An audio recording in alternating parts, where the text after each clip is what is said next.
Happy Monday, fellas. I hope everybody who's tuning into this video is having a good time, a good week. We are about to get right into these moments of the week 11 cards. This is an overview. As you know, until we get our hands on the cards, these are not official recommendations. These are just the general look of which cards are good, which cards are bad, and some of the details about those cards. So we'll start from the bottom and go to the top. Let me just refresh here so I can see the chat. We're going to get right into it. So at the bottom, we have Ish Smith, who some people are trying to sell for a gajillion MT. Sure, that's not accurate because he's 6 feet tall, and there's no way that that could possibly be worth it. But let's see. He's got a 79 3-point.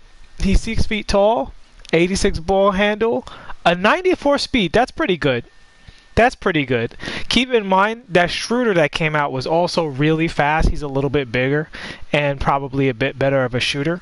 But we're going to get into the badges to see what else Ish is bringing to the table. Alright, so he's got Gold Dimer, really good. He's got a bunch of okay layup badges, but at his height, he's going to need to be wide open. He's got Quick Draw and Floor General, which are both great. But he doesn't have range extender. So I'm officially putting Ish Smith behind that Sapphire Norm Nixon I'm trying to get you guys on the wave about. He's not a terrible card. He's not the worst card in the world, but he's really, really small. And if you're going to go that small, actually, we didn't look at his dunk. Let's look at his dunk real quick.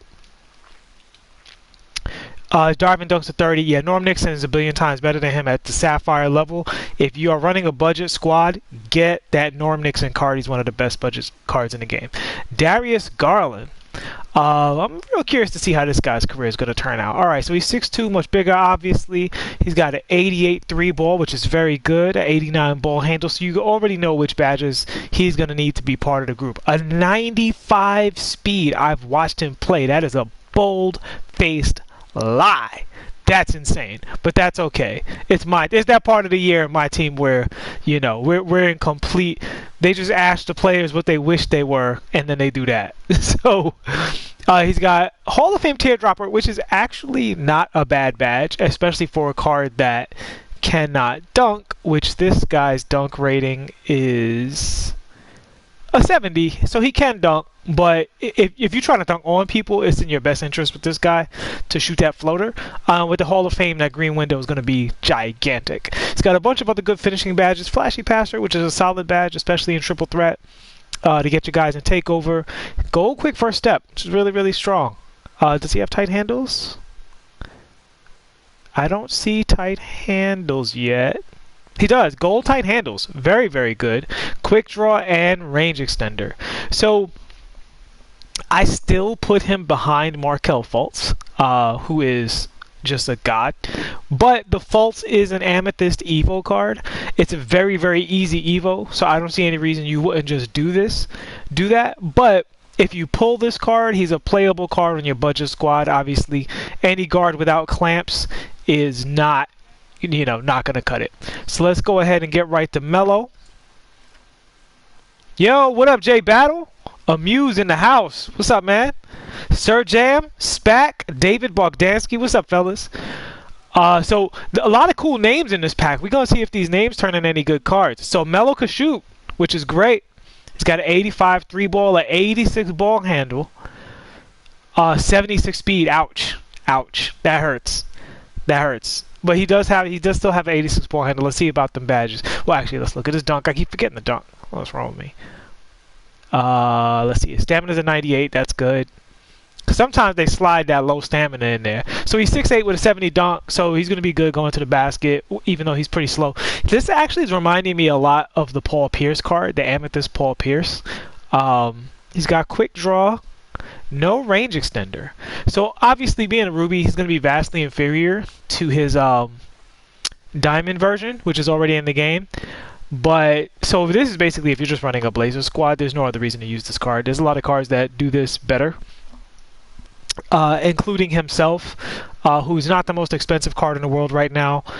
And then you've got the Paul Pierce out there. You've got Hito. You got Keith Van Horn. There's a lot of cards that do that, and he has no defense whatsoever. Tristan Thompson, who scored 35 points, he scored. His career high. I saw his shot percentage though. That was a little weird that they were so excited about that. He's got a 72 3 ball.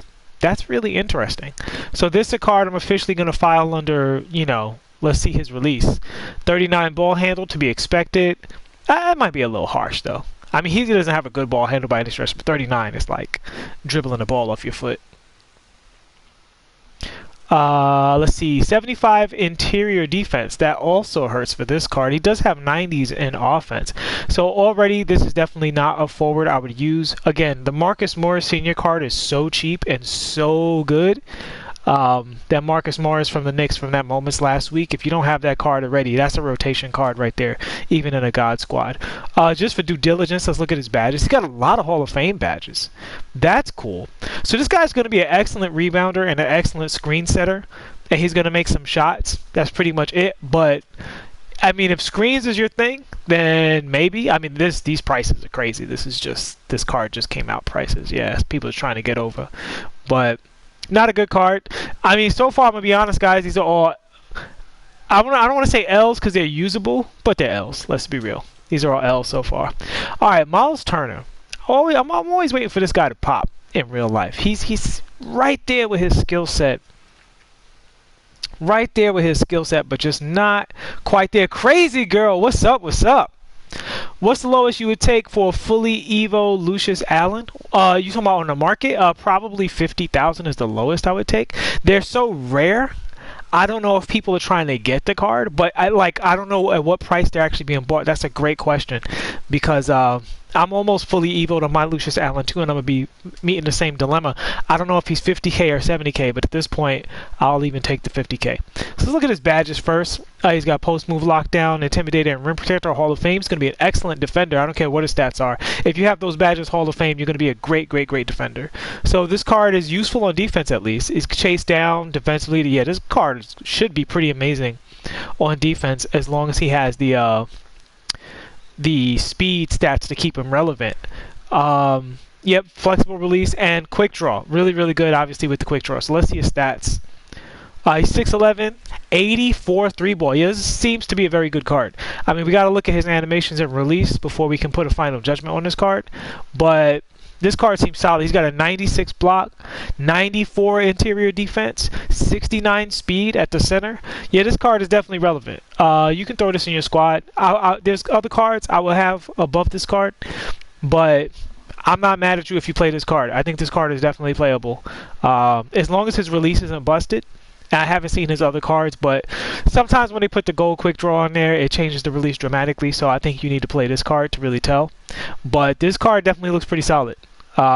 Elite defense, like absolutely elite defense. This card might even be meta. I'm not even going to lie. At 6'11", he's actually taller than Bill Russell. He can shoot, and he's got Hall of Fame badges all over the place defensively. So this is a card that we're going to revisit because I want to see his wingspan. That's going to be really important with this card to look at his player dimensions. Kyle Kuzma. Does anybody know if this guy's a good player? I cannot figure this kid out. I don't know if he's good or terrible. All right, let's see. Not terrible, but, you know, mediocre. So he's got a 90 3-point shot. This guy might be the most overrated 3-point shooter in the history of the NBA. I'm not even going to lie. He's got a 92 mid-range, a 90 3-point shot, 80 standing dunk, which is very good, 77 ball handle. So now we're in the realm of, does this card have range extender and can he play any defense? His defense is terrible. I don't care how good of a card this guy is, how good of a shooter he is from that perspective offensively. This is a liability card. He's way worse than Hito and Lamar Odom. He's got an 83 speed, which is a big plus. He's got good lateral quickness, which is good. But he absolutely, does he double as a small forward? Yeah, you got to play this guy at the 3. You're going to be giving up a lot at the 4. Especially with Pascal Siakam and Josh Smith and Kenyon Martin. I saw one of the YouTubers really trash that Kenyon Martin card. I think that Kenyon Martin card is phenomenal. I couldn't disagree more. That's the most that might be the most I've disagreed with anybody with the opinions I've heard. That Kenyon Martin card is stellar. But catch and shoot, and I've seen good people use him. So I don't know where that's coming from. He's got a good release and everything. I've seen people use him to like win. But this Kyle Kuzma card, he's got terrible defense. I don't know if you can play a card this bad defensively. I'm just rushing down to see if he's got clamps. This guy's just a shooter. He's basically like a faster Peja. So, and he's got no ball handle. Not no ball handle, but he doesn't have an 86. So a lot of questionable cards, guys. So far, the one card I'm liking is the Miles Turner. Which is weird because they just released a bunch of cards in that archetype. All right, Diamond Chris Paul, who's playing very well, as I thought he would. I'm actually glad that the game compared him directly to Lowry here, because this is his competition. Lowry and Jason Terry are phenomenal cards. You guys have seen me go through that on this channel, so let's see how Chris Paul measures up. So he's got a 99 offensive overall, and the defensive overall is crazy. All right, let's look at those stats. 93 3 ball and a 95 mid-range shot. I ain't even gonna lie, I wouldn't have been mad at them if they gave him a 99 mid-range shot. I mean, with the coach, it's gonna be a 99 anyway, but just symbolically, this dude is a monster from mid-range, man. 95 ball handle, 95 steal, 91 perimeter defense. So he is 93 speed. He's actually faster than Kyle Lowry. Which, I mean, if this is OKC Chris Paul, I don't know about that one, but we'll let it rock. 93 speed with ball, 93 acceleration, 96 lateral quickness. So he's very, very even on a lot of these things. Hall of Fame floor general, catch and shoot. He's got Hall of Fame quick draw. Now, I'm of the from playing the park, I'm of the mind that Hall of Fame quick draw, it really depends entirely on the release. For some releases, for me, it feels a little too fast, especially in an online environment. Like offline is fine, but online, if you have a little bit of latency, the green window can be really, really quick depending on how fast the jumper is. For some jump shots, it's better with Hall of Fame quick draw. So if you're familiar with his Amethyst card, you'll be able to judge a little more whether that's right for you. But Hall of Fame quick draw is not automatically better than gold quick draw in my personal opinion. He's got Hall of Fame flexible release, which means a lot of bad releases are probably going to go in. Hall of Fame quick first step, that is fantastic. Hall of Fame dimer, Hall of Fame clamps. Wow. Yeah, this card he looks very, very good. And I would imagine he's excellent because the regular Chris Paul card is already very good. But we need to scroll back up because I'm not sure. Did we see range extender? We did not see range extender. All right, well, he got screwed. Sorry, Kyle Lowry and Jason Terry are both still better. Like, this is still a good card, don't get me wrong. Range extender does not necessarily make or break a point guard, in my opinion. It is a benefit, no question. It'll definitely make your card stronger, but if your card can do other things, yeah, I'm not mad at him not getting it. Just in the context of the game, Kyle Lowry and Jason Terry are elite 3 and D point guards who can handle and shoot, and the only thing they can't do is dunk. Like, literally, those two cards are basically perfect except for the fact that they're not tall and they can't dunk, but they shoot so ridiculously well that who cares? You can literally you can play like a play sharp. Those are two legit play sharps. Chris Paul is not a play sharp, and that's the thing.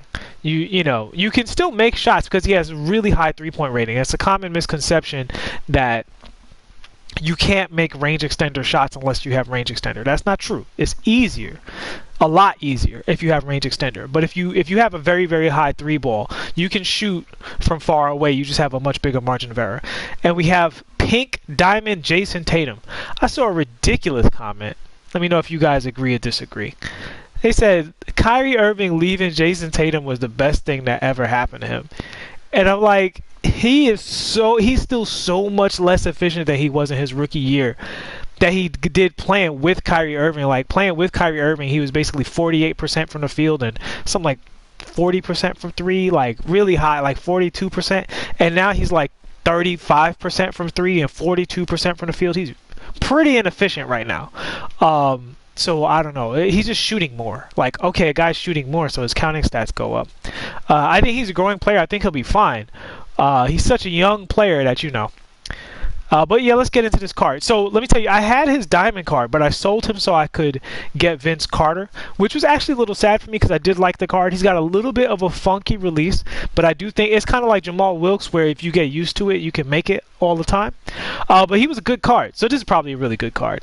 His ball handle did not go up, totally fine. He don't need that. He has a 94 speed.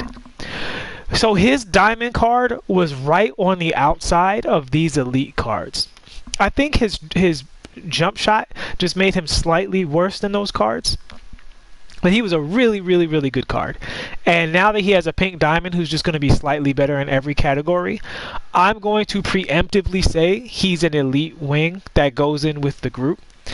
I personally have T-Mac, Kobe, and Paul George as the top with Jimmy Butler like right in that group, and then I put the other cards below them for various reasons. Either their animations are worse, their height is worse, their speed is worse, something like that. Like there's something holding the rest of the diamond cards.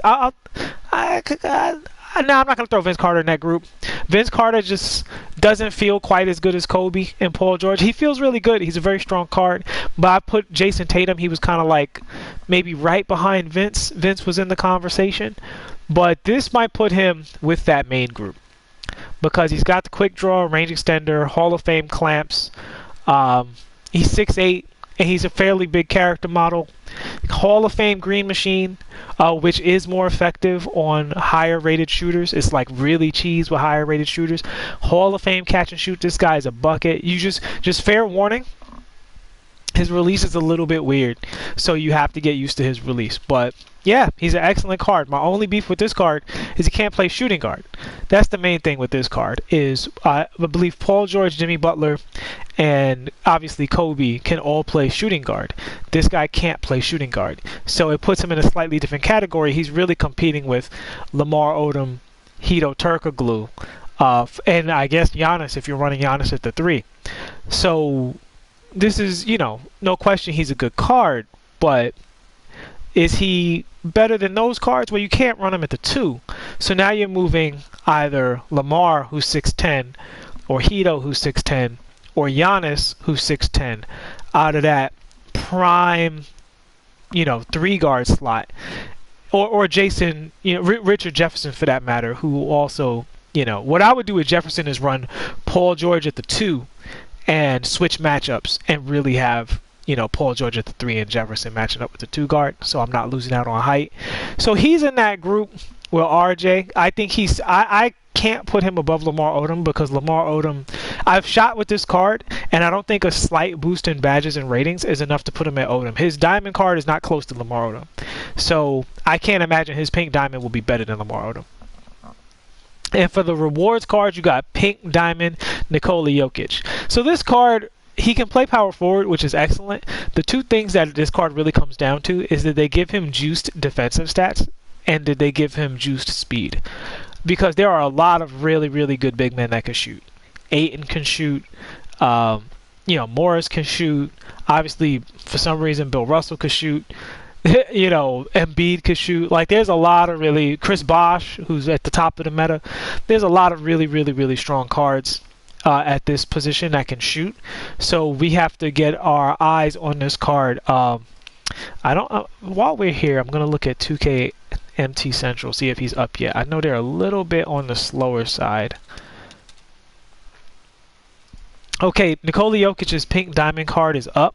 So I'm going to be, unfortunately, reading this off to you because I'm sharing from my PlayStation, so I'm not going to be able to show you the picture. But his interior defense is at 85. His perimeter defense is a 51, so he's going to get 8 up in the pick and roll. He's got a 70 pick and roll defense, a 57 lateral quickness. So he's as expected, this Jokic card is going to get absolutely abused on the perimeter. He does have a 75 speed, so he's very usable in that regards. He has a 75 speed with the ball, which is pretty good. A 78 ball handle, which is pretty nice because if you put a shoe on him, with the coach, you might be able to get this guy to do some pretty weird dribbles for Nikola Jokic. And Nikola, he actually handled a rock. Like, this guy has a really good ball handle for a big, slow dude. So, let's see. So he's got back down Punisher Hall of Fame, contact finisher Hall of Fame, cross key scorer Hall of Fame, drop stepper Hall of Fame, gold deep hooks, gold consistent finisher, gold lob city finisher. What? Has anybody in this chat seen him catch a lob? What's up, Ariza? Going over the Jokic card. I'm reading his stats off of the 2KMT Central page right now. So what we're really looking for is this card, you know, usable versus the other big. So the one advantage he has, he does have Hall of Fame quick draw and range extender, which means this is a very good card. No question about it, this is a very good card. Some cards are still good even though they give you a little sacrifice. And, you know, it's weird because Larry Bird just came out, and Larry Bird has a little less sacrifices. He's slightly shorter. But if you're running at the power forward spot and you don't get your hands on Larry Bird, you might be running this card instead. He's not going to have the ball handles of Larry Bird, but he is a little bigger, so he might wind up being a little better on the rebounds. He's not that much slower than Bird. He has Hall of Fame Dimer. That is huge. You know what? I'll be honest with you guys. I'm going to call this card a W. He's a bad perimeter defender and a mediocre interior defender, but I would just say cover for it. Throw another card on there that covers for it. He does have gold rim protector, so he's not, and he has gold intimidator. So even though his defensive stats are kind of low, this card might be wild, man. This card might be a big W. Is it worth locking in? You know what? Since the rest of these cards are so bad, I don't see their value being super high. Chris Paul is inferior to two of the other cards in the game. Kuzma's whack. Miles Turner looks really good, but he looks good in the same way that Kenyon Martin and a whole bunch of other really good defensive cards that can shoot threes is good. Thompson, Carmelo, Darius Garland, and Ish Smith are all whack. These are all going to be, unless the market is crazy for some reason, these are going to be low value cards. So this set might totally be worth locking in for Jokic. I would do it. I would personally do it. I'm not recommending that you guys do it, but I would do it because I love Hall of Fame Dimer. I love that badge. I love it on a big man, and I love it on a big man who can post up. Let's talk about his post up attributes real quick. His post moves, 94. His post hook, 96. His post fade, 97. This guy is an offensive god, and he's solid on defense. The main weakness, similar to Yao Ming, he's going to get ate up on the pick and roll. If you can't switch him, you got to cover for him. You got to help him out. But you know, I kind of enjoy when cards have that one little flaw that you got to work around, because it's a style thing, you know, and styles make fights. And this is definitely a card that could be giving some people nightmares for sure. Because he's a beast. He's a beast. That's a great card. That's definitely, you know, and honestly, for the most part, I mean, obviously he's juiced. I'm not, you know, it's moments, so he's a juice card. The only thing I'm mad at is that gold lob city. That's pure fan fiction. That's fan fiction. And I didn't even make no kind of sense in the world. So many of those cards are whack. I'm probably not gonna do a pack opening for these moments cards, because my interest is in getting the MT for Hakeem. Yo, Jason, I love watching Jokic play. So all right, so if you're watching this video, the overview portion of the stream is over. Bottom line is Jokic is a W. Cp3 is a good card, but if you already have Kyle Lowry, frankly, get Kyle Lowry or Jason Terry. I'm gonna tell you that right away. Jason Terry is a monster. He is a monster. He absolutely kills. Kyle Lowry absolutely kills. They're both very, very close. It depends on whose animations you like more. Those two cards are going to be better than Chris Paul. Even though he is a good card, he's just outclassed. And, you know, that's something that comes from other competitive communities. It's a mentality I bring. If there's another, you know, character that does the same things you do, but just a little bit better, but everything else is the same, then you're basically obsolete, because just play the good one. You know, why settle for second best when you can have... And Jason Terry and Kyle Lowry are both cheap, too. They're both roughly between 20 to 30 for MT. So you can, I mean, you can earn that in a day of just grinding a little bit. So I would definitely recommend those cards over Cp3. And then the other one is Miles Turner. I got to get my hands on Miles Turner's card before I fully judge that card. Let me see if he's what he's looking like on the auctions, because I don't need that card at all. I have so many bigs that I already like. Well, let's just see what he's looking like. He's a amethyst, right? Yeah. All right. So let's see how low his buyout goes. But yeah, Jason, I love watching Jokic play, man. That guy, he makes Denver so fun to watch. And there's other reasons to watch Denver too, but I really do. All right, he's kind of cheap.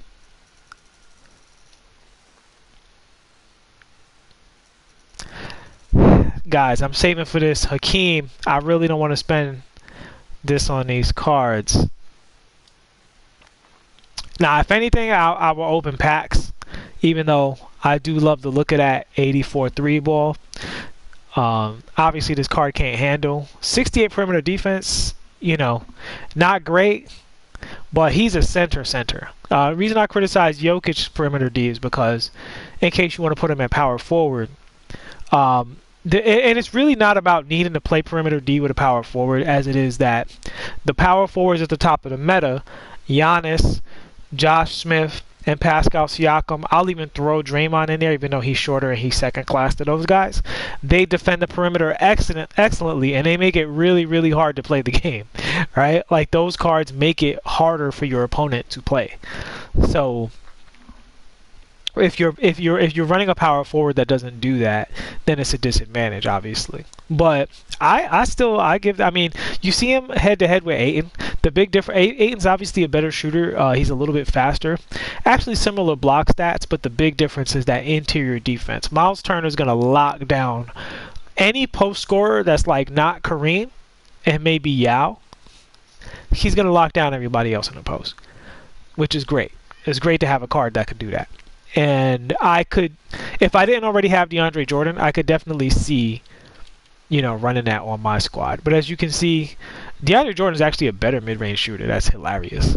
And DeAndre Jordan's drive and dunk is insane. Just his general athleticism is insane. His block is higher. So you know what? I'm gonna double back. I'm gonna call Miles Turner a L, because just get the DeAndre Jordan and suffer with the Evo. I highly doubt you're going to win many games posting up with this card. So these post stats in the 80s, look, if you're not using Yao Ming or Kareem or Jokic or somebody who has post stats in the 90s, you should probably, DeAndre Ayton. This is a mismatch post, and a lot of people could do mismatch post up. So the way you're probably going to wind up using Miles Turner is setting screens, playing defense, catching lobs, and hitting the open three. And aside from the fact that his three-point rating is lower, everybody knows with all of the badges and coaching boosts and all, and, shoes and all this stuff, they're basically equal. The 84 and the 69 3 is, unless you have range extender, if for a big man just catching the ball in the corner or something like that, it's roughly the same. I would rather play the DeAndre Jordan card, who's the same height and has superior defensive stats. So that's me. And they both have Hall of Fame rim protector, but DeAndre Jordan is also a superior rebounder, which is huge. He has that Hall of Fame rebound chaser. They're very similar in mostly every other regard. And DeAndre Jordan is super cheap. I mean, Miles Turner is super cheap, and you don't have to Evo him. And the DeAndre Jordan Evo is a real pain. So, for that reason, I would say, if you don't have the Jordan and you don't want to Evo the Jordan, you don't want to buy an Evo Jordan, who's also still pretty cheap, you get the Miles Turner, but I would just rather get DeAndre Jordan. Alright, so hopefully you guys enjoyed that overview. Please like and subscribe. Hope that helped you all out. Good luck for those of you doing pack pulls, and everybody else, good luck on your snipes. I'm looking forward to seeing somebody out there with that Jokic. I might be on the Jokic hunt myself at some point in the near future, because that card looks a little silly. Alright, peace out.